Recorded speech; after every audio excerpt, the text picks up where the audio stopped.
Hello দর্শক, আসসালামু আলাইকুম। আমি আপনাদের একটা কমেন্টের একটা ভিডিও দেওয়ার জন্য আসলাম। তো এখন আপনারা আমার সাথে থাকেন।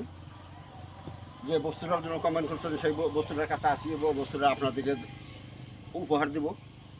তো দেখেন, একজন আমাকে কমেন্টে জানাই আছেন যে আমার শরীরে কুচি কুচি বিষ, হাত পায়ের গিটগুলো ফুলে যায়।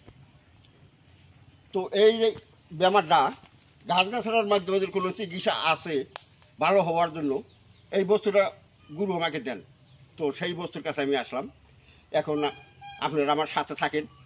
তো তার আগে আমার একটা কথা, যে আমার ভিডিওর মধ্যে সাবস্ক্রাইব করছেন তার জন্য অনেক অনেক ধন্যবাদ। যে সাবস্ক্রাইব করেন নাই তাকে অনুরোধ করবো আমার ভিডিওর মধ্যে সাবস্ক্রাইব করেন। যে ফেসবুকে পেজটা ফলো রাখেন, এদিক ওদিক শেয়ার করেন।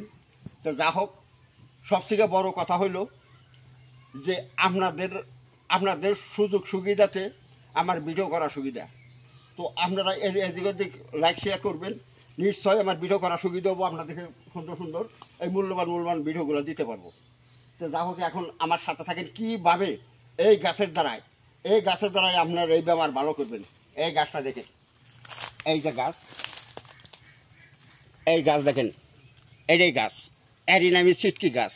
এই ছিটকি গাছের বিনিময় আপনার এই বেমারটা ভালো হবো, এই বেমারটা ভালো হবো, ভালো করে হবেন। কিন্তু না, গাছ দিয়ে না, গাছের যেটা ফল আছে এই ফলের দ্বারাই কাজটা করতে হবে। এই যে দেখেন, এই যে ফল ধরে ধরে আছে, এই যে ফল ধরে আছে, এই দেখেন এই যে ফল ধরে আছে, এই যে ফল, এই যে ফলটা এরকম লাল হয়েছে, এই ফলটাই উঠান লাগবে। যে ফলটা এরকম লাল হয়েছে এই ফলটাই উঠান লাগবে। এই যে দেখেন, হ্যাঁ, এই যে দেখেন বহুত ফল ধরে আছে। এই যে দেখেন বহুত ফল ধরে আছে। কিন্তু এই ফলের হাতে, পাখির হাতে খুব আরি। কীরকম? পাখি মানে ফলটা খুব খায়। তো এই ফলটার দ্বারাই আপনার এই বেমারটা ভালো হবো। এই যে দেখেন, হ্যাঁ, এই যে দেখেন খুব ফুল হয়েছে, ফল হয়েছে সুন্দর। এই ফলের দ্বারাই আপনার কাজটা করতে পারবেন। এই যে দেখেন, এই যে ফল ধরছে, এই যে দেখেন বিশাল শত ফল ধরে আছে। এই যে কিন্তু ফলগুলো ধরলে কি হয়, এগুলো মানে এরকম কালা হওয়ার সাথে সাথেই পাকিয়ে খায়। এই দেখেন, এরকম কালা যখন হবো না, তখন একটা ফলও থাকবো না, পাকিয়ে খায় হওয়ায়। বিরাট উপকারী বস্তু এইটা। তো এই বস্তুর দ্বারাই কীভাবে আপনার বেমার ভালো করবেন, এই কথাটা এখন আমি বিতংভাবে বলে দিতেছি। এইরকম কিছুগুলো ফল আপনি খুঁটে জড়ো করেন। এই যে দেখেন, অল্প টাইম খুঁটলেই বহুত হয়। কিন্তু আসল কথা হচ্ছে যে বস্তুগুলো ধরে যে ওইরকম থই না, পাকিয়ে খাওয়া ফেলায়। তো যা হোক, এখন এই যে দেখেন এই যে আমি একবারেই বহুত কয়টা ফল তুলে হালাইছি। এই যে ফল, এই ফলগুলোই আপনি জোটাবেন।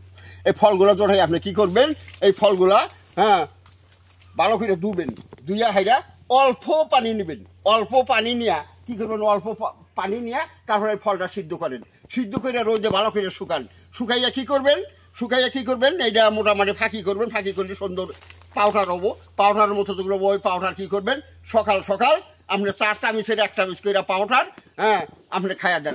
সকাল বিকাল যদি এইভাবে খাইতে পারেন, 7-10 দিন খাওয়ার পরে দেখবেন কি আপনার যেটা, হ্যাঁ, রক্তটা না পড়ছে, যেটা আপনার গিট ফুলে গেছে, যেটা আপনার উঠলে বসতে পারেন না, বসলে উঠতে পারেন না, এইরকম দশা মারে বাবার বলে চিৎকার পারেন, 7-10 দিন খাওয়ার পরে দেখবেন কি আপনি এই বেমার থেকে মুক্তি পেয়েছেন। আপনার শরীরটা পাখির মতো পাথর লাগতেছে। গান না জানলেও আপনার গুনগুনা গান গাওয়ার ইচ্ছে হবো। তো যা হোক, আজকের মতো এই পর্যন্তই। আসসালামু আলাইকুম। হিন্দু বাবাজি নমস্কার। অন্যান্য জাতি আছেন, আন্তরিক ধন্যবাদ।